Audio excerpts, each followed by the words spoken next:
I just picked up this Bose Acoustic Wave Music System for 85 New Zealand dollars off the auction site TradeMe. In the listing it mentions that this has a CD skipping issue. So to get started with disassembly, you need to take out the screws at the rear. There are 3 of them, and then there are 2 on the sides. Once these have been undone, you can lift the top part of the Bose off. Then you need to remove these 2 ribbon cables carefully, and then you have access to the top part of the unit. Now the next stage is to remove the motherboard. Undo all the screws at the top which connect the motherboard to the top of the Bose.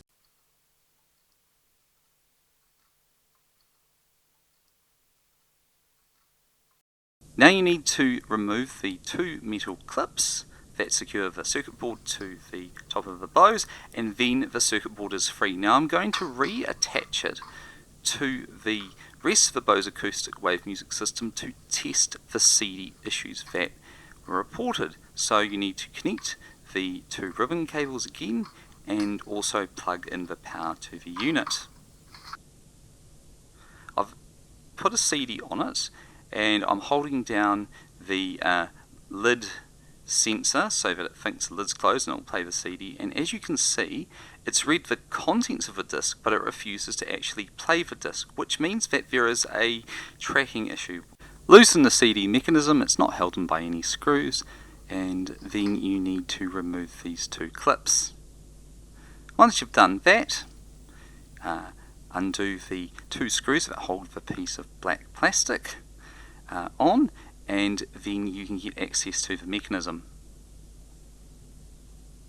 Now straight away it's obvious that this is really stiff. It's quite hard to move it and it doesn't move freely, which means that it's lacking lubrication. Just to check this, I did it again, and at the top it actually fouls the mechanism, and the mechanism is able to spin freely without actually moving the laser up and down.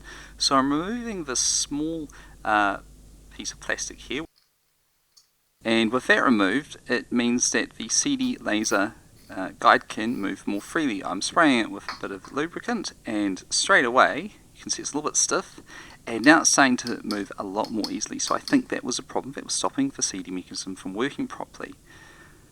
I put the piece of little plastic back in which guides the CD laser up and down, and once that's done it's time to screw that back in, and then it's time to check to see if it now moves more freely, and yes it does, it moves a lot more smoothly. I also lubricate the motor that spins the CD.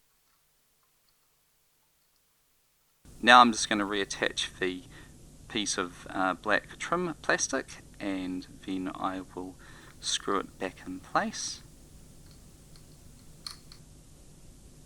And then it's a matter of just refitting the CD laser within the top of the unit. You need to reattach 2 cables and it should be ready to go. So once that's placed in nicely, I am putting a CD in. I'm going to put a bit of tape on top because it doesn't have the clamper that usually puts pressure on it, and let's see if it does anything. Okay, so it's read the contents of the disc and it's now playing the disc, so that's a result. It was only the fact that the tracking was off. Yep, that all seems to be working. Now the next stage is to clean it. As you might have noticed, it's really yellow and kind of faded. Now I don't know if this is sun damage or if this is dirt damage, so I'm giving it a really good clean. But as I clean it, it's not really coming off, which is kind of telling me that this might be stained from the sun. It's going to probably need a repaint.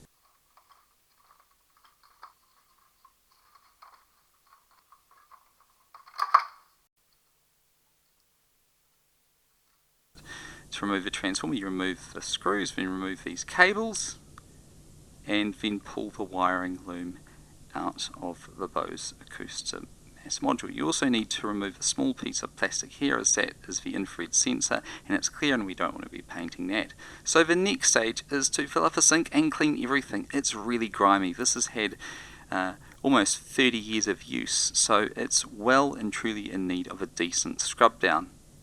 So it's just good old soap and water and lots of elbow grease, getting into all the tight crevices and cracks of the Bose Acoustic Wave. There's a lot to clean, but it's worth it because, of course, when we go to paint it, we don't want any grime or grease on the surface of the plastic, because it'll stop the paint sticking to the plastic. So it's just a lot of cleaning.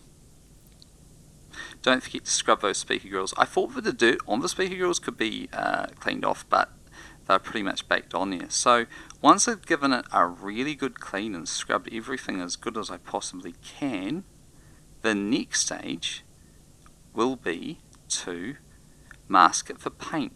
So I'm just masking it with masking tape and a bit of paper so that the chrome or stainless steel finish on the front of it doesn't get painted. And I'm also going to mask the stickers out the back. I'm using a flat white enamel paint and primer combination paint for this task, a couple of coats, and then it is ready for reassembly. So all you need to do is reattach all the screws from the bottom and put that transformer back in, and then turn it over, and then if you have already reassembled all the top components, it's just a matter of putting that back in place, and this is a result, looking far nicer and far cleaner. Almost looks brand new. And I ended up selling this Bose Acoustic Wave Music System for 400 New Zealand dollars, so that's a decent profit. Now that brings us on to the end of the video. If you'd like to see a video of the Bose Acoustic Wave Music System being reviewed, then I have a video on my channel about that. And please don't forget to share, like and subscribe, and I'll see you all again very soon.